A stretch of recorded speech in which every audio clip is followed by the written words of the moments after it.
Guerra. La inteligencia alemana en la Segunda Guerra Mundial. Narrada en español por Gabriel Pingarrón.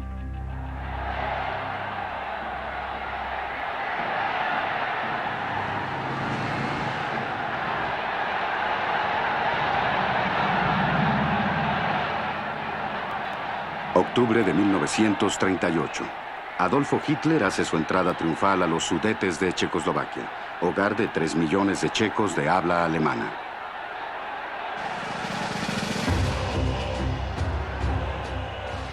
Unos días antes, el mundo estuvo al borde de la guerra cuando Francia y Gran Bretaña firmaron a regañadientes el Pacto de Múnich, entregando 28.500 kilómetros cuadrados de territorio checo a Hitler simplemente porque él lo demandó.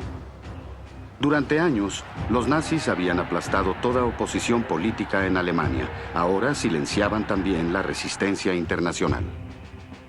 Mientras la prensa anunciaba una nueva paz para Europa, Hitler planeaba una guerra con 2 maestros del espionaje a su disposición. Uno era el líder de la SS, Reinhard Heydrich, jefe del servicio de inteligencia nazi, conocido como SD. El otro era el almirante Wilhelm Canaris, comandante de la Abwehr, el servicio militar de espionaje e inteligencia extranjera. Hitler no pudo servirse de 2 hombres más diferentes. Reinhard Heydrich, ya jefe de la Gestapo, controlaba a Alemania por la intimidación y la fuerza bruta. Como líder del SD, tenía el poder de espiar a los enemigos políticos del partido nazi. En 7 años, Heydrich construyó el estado policíaco más formidable de Europa, convirtiéndose en el hombre más temido. Tenía 34 años de edad. Wilhelm Canaris era más viejo. A los 51 años era un experto en inteligencia militar. Canaris era un veterano de la Primera Guerra Mundial, sirviendo a bordo de un crucero y al mando de varios submarinos antes de distinguirse en varias misiones encubiertas desde Sudamérica hasta España. Canaris era un hombre sumamente inteligente que hablaba varios idiomas. Durante los turbulentos años entre ambas guerras, aun cuando políticamente activo, permaneció en la Armada Conservadora. Escuchemos al escritor Heinz Höhne. Fue una época en que todo lo que aprendió dentro de la monarquía se desbarató. No le agradaba la república y buscaba un orden fuerte y conservador, que creyó encontrar por entonces en Hitler. Fue su gran error, el error compartido con millones de alemanes. En 1934, el almirante Raeder, comandante en jefe de la Armada, buscó un nuevo comandante para la Abwehr y nadie más calificado que Canaris. Bajo su liderazgo, la inteligencia se convirtió en una organización inmensa de espías posicionados por todo el mundo. Escuchemos a Anthony K. Brown, escritor. En esa época tenía atributos poco comunes en Alemania. Era cosmopolita, con amigos extranjeros. Vacacionaba en el extranjero y comía comida extranjera. En otras palabras, no era prusiano, no era Kraut. A diferencia de Heydrich, Canaris evitaba la publicidad. Prefería vestir de civil que de uniforme. Tartamudeaba un poco y era intensamente retraído, pero bajo ese oscuro perfil empezó a adoptar convicciones que podrían costarle la vida. Escuchemos al escritor Keith Melton. Cuando Canaris tomó el mando en 1935, muy pronto empezó a diferir de las políticas de Hitler. Se amargaba más y más y empezó a hablar en contra de esta nueva tiranía. Así se inició la peculiar relación entre los 2 maestros del espionaje. Aunque la política de Canaris cambiaba, se vio obligado a trabajar con Heydrich, a quien había visto tan solo una vez. En 1923, Canaris era oficial a bordo del crucero de entrenamiento Berlín. Ahí conoció a Heydrich. El ambicioso cadete fue cautivado por las historias de espionaje e intriga de Canaris. Escuchemos a Heinz Höhne. Enger zusammen, weil sie sich besonders mochten, denn Se acercaron uno al otro, no porque se agradaran mucho, no tenían nada en común, excepto haber servido juntos en la marina. Pero la señora Canaris jugó un papel importante. Igual que el joven Heydrich, ella también tocaba el violín y ofrecieron varios conciertos en su casa. Así fue como el joven Heydrich se convirtió en amigo de los Canaris.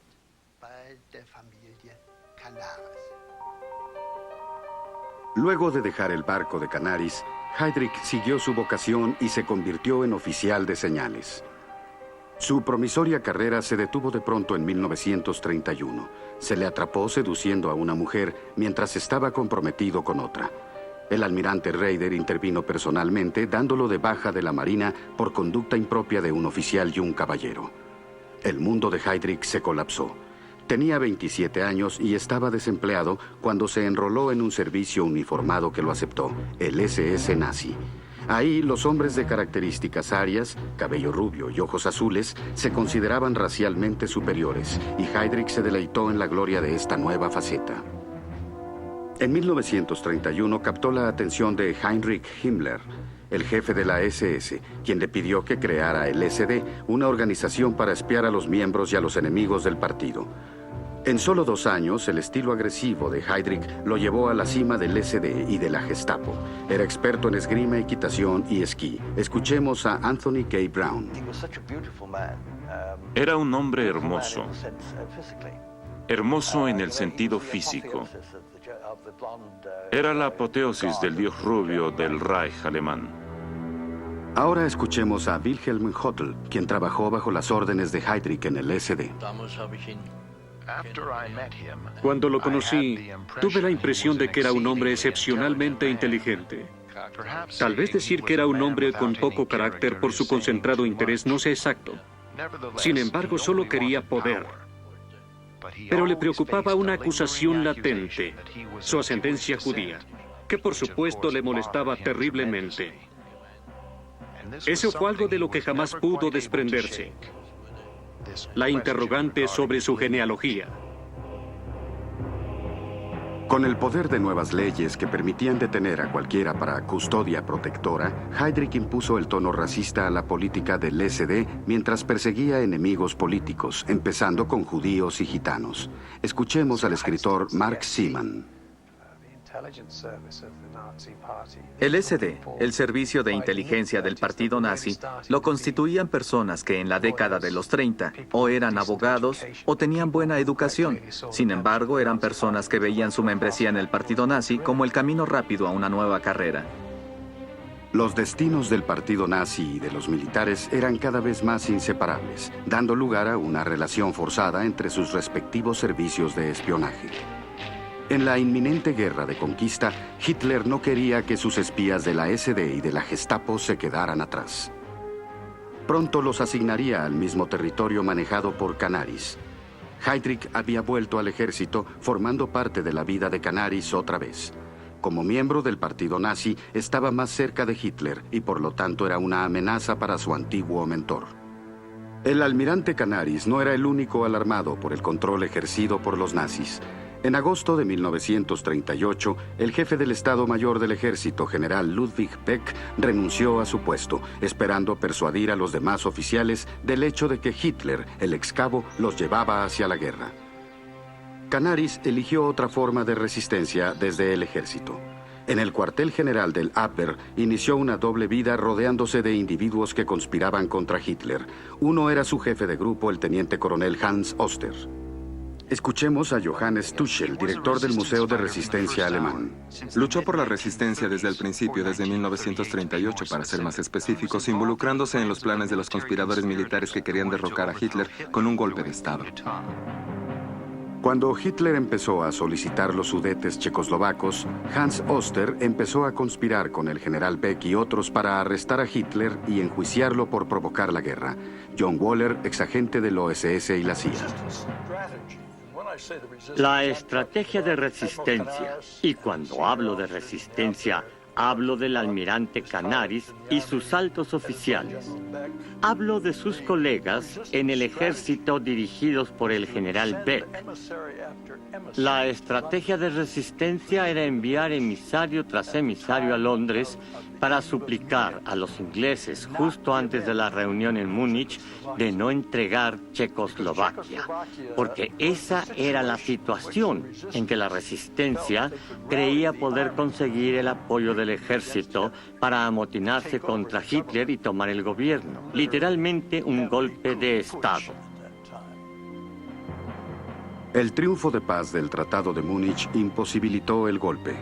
6 meses después, Hitler asombró al mundo al ordenar que sus fuerzas ocuparan toda Checoslovaquia.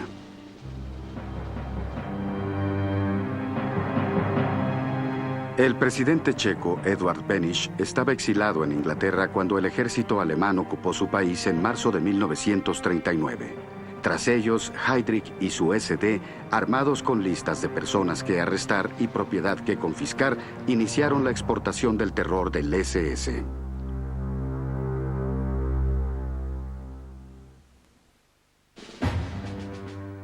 Agosto de 1939. El ejército alemán se agrupaba en la frontera de Polonia. Hitler pidió a Heydrich que inventara una excusa para invadir el país. Heydrich vistió a varios prisioneros con uniformes del ejército polaco y los llevó a una estación de radio en la frontera con Polonia. Luego los prisioneros fueron fusilados y la estación volada. Escuchemos al escritor Norman Polmar. Parecía como si un grupo de polacos cruzara la frontera para atacar la estación de radio. El grupo fue muerto por los alemanes. Esta operación fue llamada por los alemanes comida enlatada y fue la excusa para que Hitler invadiera Polonia e iniciara la guerra mundial.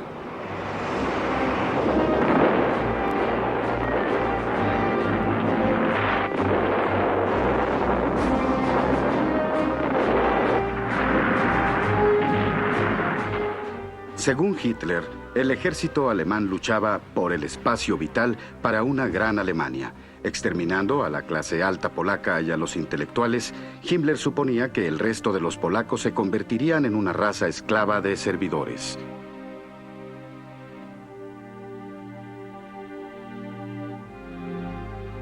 Para implementar esta política, se crearon grupos conocidos como Grupos de Acción Especial bajo control del ejército. Su objetivo, evitar el sabotaje y arrestar a los indeseados. Controlados por el SD y Heydrich, asesinaron a millares de polacos en una zona especial localizada detrás del ejército. Escuchemos al doctor Helmut Runefart, oficial de reconocimiento del ejército.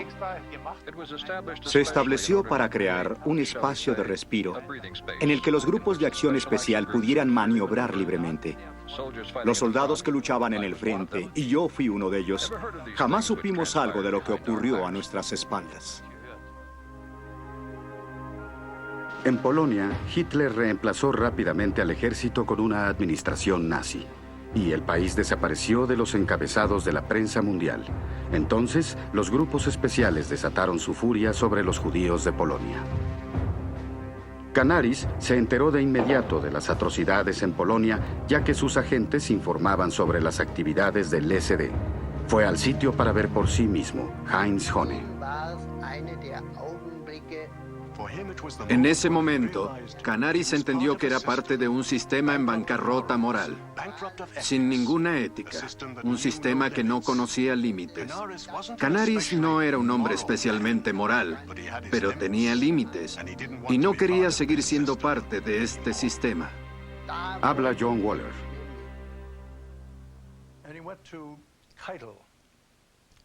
Fue con Keitel, el jefe del Estado Mayor del Ejército, y le dijo, haga algo para detener esto, para detener al SS, para pararlo.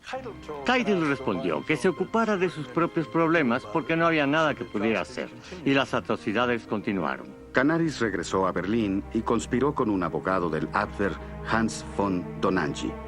En secreto, von Donangy documentó los crímenes de la SS en Polonia e incluso sacó a algunos judíos de Berlín. Luego, Hans Oster envió a un emisario, Joseph Müller, para hacer contacto discretamente con el Vaticano y el Papa. Habla John Waller.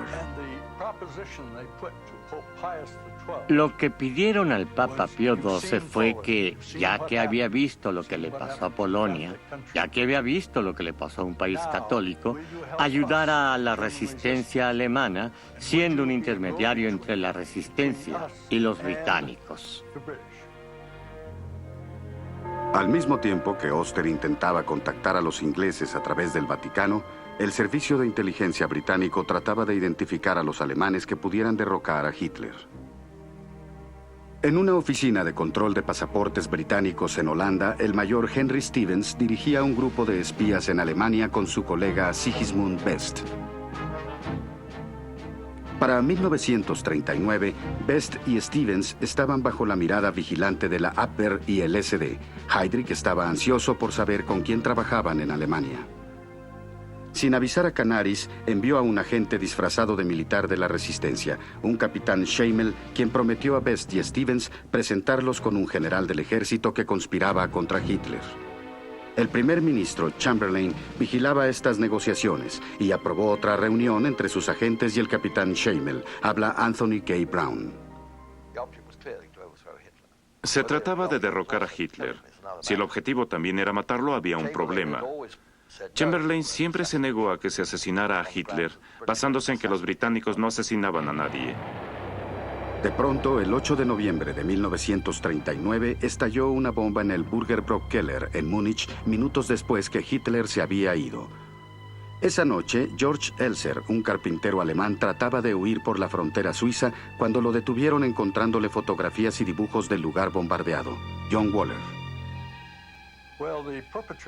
El sospechoso fue interrogado a conciencia, lo que significa que fue torturado, pero no admitió tener cómplices. Heinz Honig. Los oficiales nazis de alto rango, por supuesto, no le creyeron. Debía haber una gran conspiración detrás. Inmediatamente llegaron a la conclusión de que el servicio secreto británico debió planearlo. Se ordenó al capitán Scheimel la captura de Best y Stevens. Al día siguiente, en el café Bacchus, en la frontera holandesa, en el pueblo de Venlo. El café estaba literalmente en la frontera con Alemania. Al llegar los británicos con un oficial de inteligencia holandesa, los agentes de la SD llegaron en un automóvil disparando sus ametralladoras.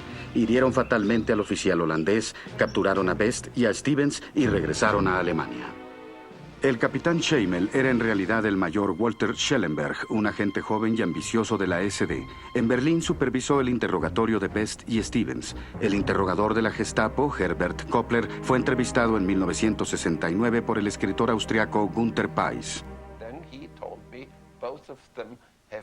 Él me dijo que, según su opinión, los dos eran los traidores más grandes que hubiera imaginado, ya que le dieron todo tipo de información sin siquiera pedírselas. Mark Seaman. Se revelaron unos documentos justo antes de lo que pudo ser la invasión de la Gran Bretaña, en los que los alemanes tenían una lista de los principales miembros de la sociedad británica que debían capturarse. Este libro se conoce como el Libro Negro, y ahí hay un desglose de la inteligencia británica con mucha información que se dijo específicamente provenía de Best y Stevens. El ministro de propaganda, Joseph Goebbels, no perdió tiempo para unir el bombardeo de Múnich y el incidente en Venlo. Elser, Best y Stevens aparecieron en los periódicos de todo el mundo. Mark Seaman. El hecho de que no hubiera alguna conexión no importaba. Era un evento de maravillosa propaganda para Goebbels, quien enfatizaba ese horrible ataque al amado Führer, efectuado por los peones del nefasto servicio secreto británico. Best y Stevens fueron enviados aquí, al campo de concentración de Sachsenhausen, en las afueras de Berlín.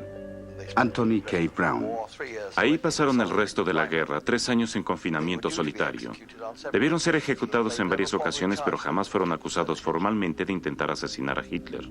El incidente de Venlo fue otra vergüenza para el gobierno de Chamberlain, que expuso a muchos agentes británicos en Alemania. Varios fueron asesinados. Desde entonces, cualquiera que afirmara representar a la resistencia alemana, incluso enviados de Canaris o del Papa, serían recibidos con escepticismo en Occidente. Hans Oster fue uno de ellos. Como jefe del Estado Mayor de la Abwehr, planeaba las operaciones de apoyo para los ataques de Hitler. Helmut Runefart. Él tenía acceso a todos los archivos y, por supuesto, a las órdenes de operación planeadas por los jefes del ejército. Y decidió traicionarlos. Johannes Tuchel. En 1939, entre otras cosas, estaban entregando información a las potencias de Occidente sobre las fechas planeadas para el ataque alemán sobre el frente occidental a través del agregado militar holandés en Berlín. Los holandeses tuvieron los planes de ataque en contra de Holanda, Bélgica y Francia. Pero estaban desconfiados. Habían sufrido la única baja en Venlo y no querían ser engañados de nuevo. La información de Hans Oster fue desechada. La mañana del 10 de mayo de 1940 se inició el ataque alemán. El plan militar logró la sorpresa total. En solo 6 semanas, Holanda, Bélgica y Francia quedaron bajo control alemán y las tropas británicas quedaron varadas en las playas de Dunkerque. Mientras la Luftwaffe se preparaba para la batalla de Bretaña, el mayor general Alfred Jodl presentó a Hitler un atrevido plan para poner de rodillas al Imperio Británico, la llamada Operación Félix. El plan pedía que el ejército atacara y tomara Gibraltar, una base naval británica vital en la punta sur de España. Era un blanco tentador. Hitler pronto ocuparía el noroeste de África. Si tomaba Gibraltar, tendría bases de operación en ambos lados del estrecho donde se encuentran el Mediterráneo y el Atlántico.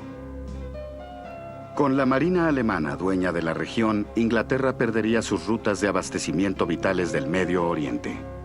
John Waller. Psicológicamente, hubiera hecho gran daño a los británicos y los hubiera dañado aún más al perder el Mediterráneo como base de ataque para golpear el bajo vientre de Europa, como Churchill llamaba a ciertas partes de Italia y Grecia que él planeaba invadir. Hitler aceptó el plan de Jodl, pero había un problema. Su ejército requería de libre tránsito a través de España para atacar Gibraltar. Entonces, Jodl cometió un error crucial. Envió al almirante Canaris a reunirse con el dictador español Francisco Franco. Canaris era amigo de Franco y había proporcionado mucha de la ayuda militar a los nacionalistas victoriosos durante la Guerra Civil Española. En la reunión secreta con Canaris, Franco temía que Hitler invadiera España si se rehusaba a ayudar. John Waller. Canaris le dijo, no te preocupes por eso. Hitler no puede venir a España ahora porque las tropas alemanas, hasta la última de ellas, se necesitarán para la invasión de Rusia. Así, Canaris divulgó el mayor secreto de Hitler. Estaba a punto de atacar Rusia. Hitler viajó a través de Europa para reunirse personalmente con Franco en la frontera franco-española en octubre de 1940. Negoció con el dictador español durante 9 horas sin resultado. John Waller. No podía imaginar que Franco diría, no quiero a tus tropas en mi país. Hitler diría más tarde que fue el peor dolor que había sentido desde que el dentista le extrajo 4 dientes. Canaris escribió un informe pesimista que acabó con la Operación Félix y también con una invasión a España. El coronel Paul Paillol de la inteligencia francesa.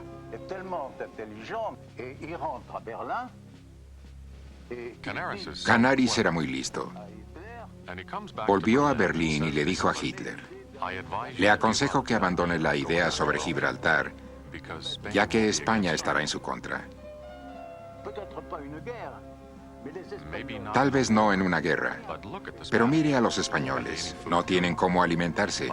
¿Y de quién reciben petróleo? De norteamericanos e ingleses.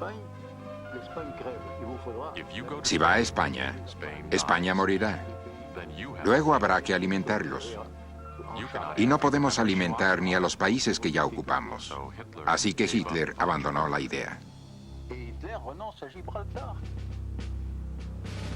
A pesar de su revés diplomático más serio, Hitler estaba seguro de poder derrotar a Inglaterra. Ese verano, ordenó a Canaris que lanzara la Operación Lena, una invasión de Gran Bretaña por espías. En pocas semanas, los agentes de la Abwehr llegaron a Inglaterra.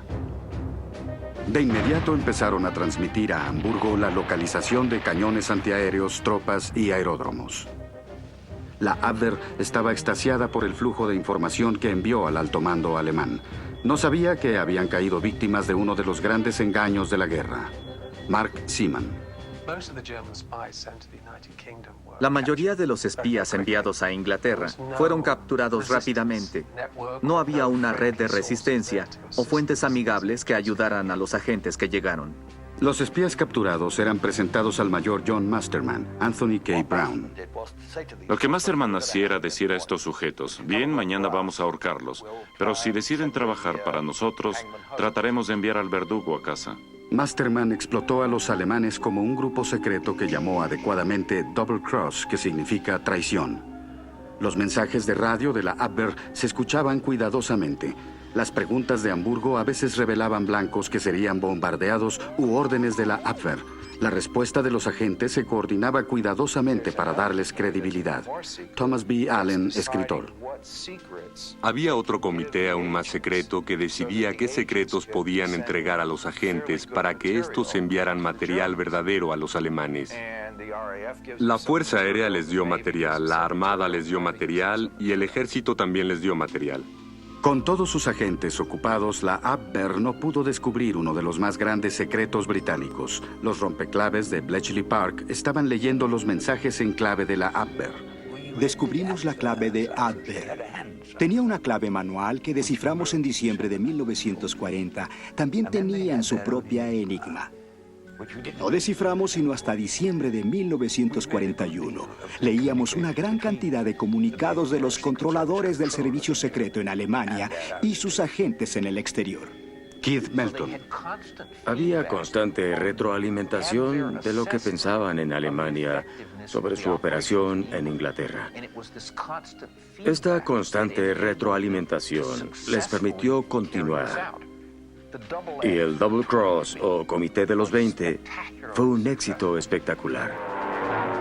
Aún después de perder la batalla de Bretaña, los alemanes siguieron enviando agentes.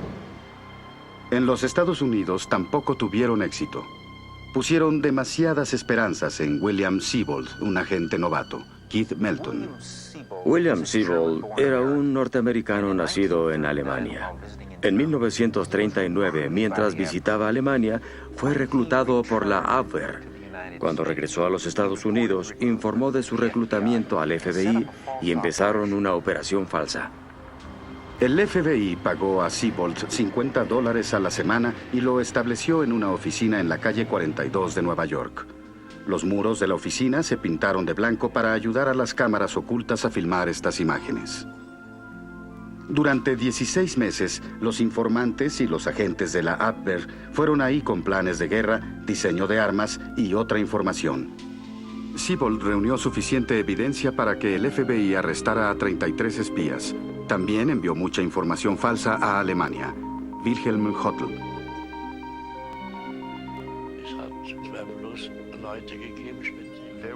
Había varias personas, especialmente los militares de la Abwehr, que por su hostilidad hacia el nacionalsocialismo pasaron estos informes falsos intencionalmente como verdaderos. De esto fue de lo que se acusó primero a la Abwehr y después al almirante Canaris. Anthony K. Brown. Gradualmente el servicio de inteligencia alemán desarrolló ese cáncer. Comprendieron que Alemania no ganaría la guerra, así que los informes sospechosos de falsedad de sus agentes en Inglaterra se dejaron llegar hasta el escritorio del Führer. Una vez que se inicia ese juego, el cáncer se convierte. El pobre desempeño de la Abwehr de Canaris solo sirvió para aumentar la reputación de su rival. Para 1942, Heydrich personalmente tomó la responsabilidad de la exterminación sistemática de los judíos de Europa, y muchos lo veían como futuro líder del Tercer Reich. Además de dirigir el SD, Heydrich fue nombrado diputado protector del Reich en la antigua Checoslovaquia. Su actitud hacia los checos fue poco usual. En lugar de la represión brutal, Heydrich los motivaba con la zanahoria al frente. Si trabajaban y colaboraban, recibían raciones extra y buen trato. Su aparente apoyo para los ejércitos del eje alarmó a Occidente y Heydrich se convirtió en un problema vital. La inteligencia informó que Heydrich se mudaría a Francia, a la que los aliados planeaban invadir. Los ingleses también sabían que Heydrich representaba una amenaza para Canaris y la Abwehr y por tanto ponía en peligro la operación Double Cross. Pero tal vez el más preocupado de todos era el exilado presidente Edward Benish, Mark Seaman.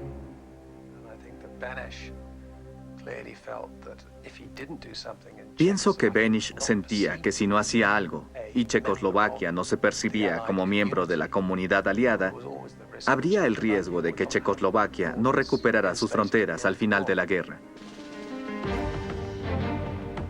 Benish pidió el asesinato de Heydrich y el Ejecutivo Británico de Operaciones Especiales, el SOE, aceptó apoyarlo entrenando a unos agentes checos, Mark Seaman. El SOE les dio entrenamiento muy preciso y se les dio un tipo de bomba especial diseñada para ellos.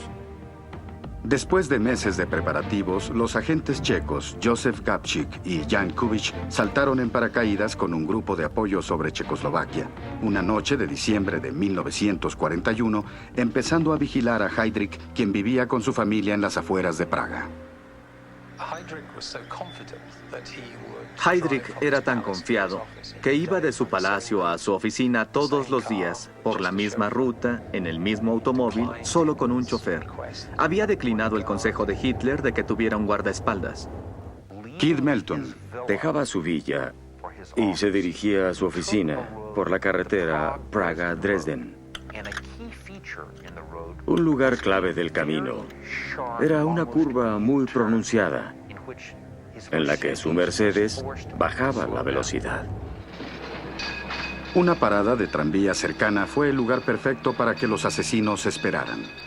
Luego de 6 meses de ocultarse, Gabčík y Kubich finalmente estaban en esa esquina el 27 de mayo de 1942. Gabčík tenía un arma bajo el sobretodo. Las bombas de Kubich, armadas y listas, estaban ocultas en una valija. Entonces se escuchó el motor del Mercedes de Heydrich. En ese momento, un tranvía con pasajeros apareció al otro lado del camino. Al bajar la velocidad del auto de Heydrich, Gabčík tiró el sobretodo, levantó el arma a corta distancia de su blanco y oprimió el gatillo. No hubo disparo. El arma se trabó. Gabčík quedó indefenso mientras pasaba el Mercedes. Entonces, Heydrich tomó una decisión fatal. Gritó a su chofer que se detuviera y triunfalmente se puso de pie y sacó su arma. Entonces Kubich vio lo que pasaba, salió de su escondite y arrojó la bomba. En ese momento se selló el destino de Heydrich.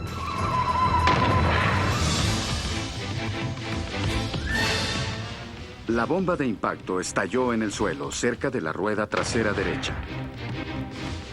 Kubich trastabilló al ser golpeado por pedazos de la carrocería. Heydrich saltó del automóvil y disparó 2 veces a Kubich antes de caer herido contra una reja. Kubich corrió por su bicicleta tirando la valija que contenía una segunda bomba. Disparó al aire para asustar a los pasajeros del tranvía y escapó colina abajo a la ciudad. Gabčík tiró el arma trabada y sacó una pistola. Sin poder llegar a su bicicleta, era perseguido por el chofer de Heydrich. Se metió a una carnicería cercana y al no encontrar puerta trasera regresó a la calle donde encontró al chofer. Gabčík disparó al alemán 2 veces tal como lo exigía su entrenamiento en el SOE.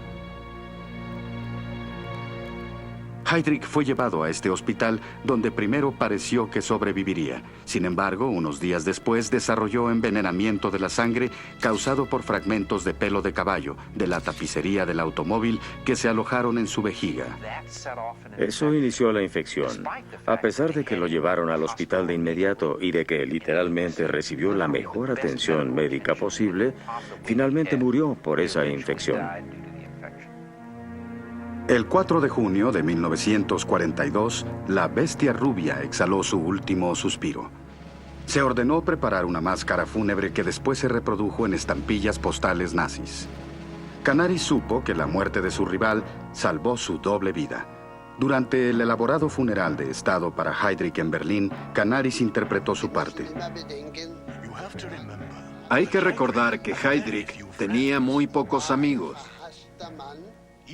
Aún en su círculo secreto, era un hombre odiado. Nadie lloró su muerte. Pero eso no impidió que Canaris dijera a la viuda de Heydrich: he perdido a un amigo honesto.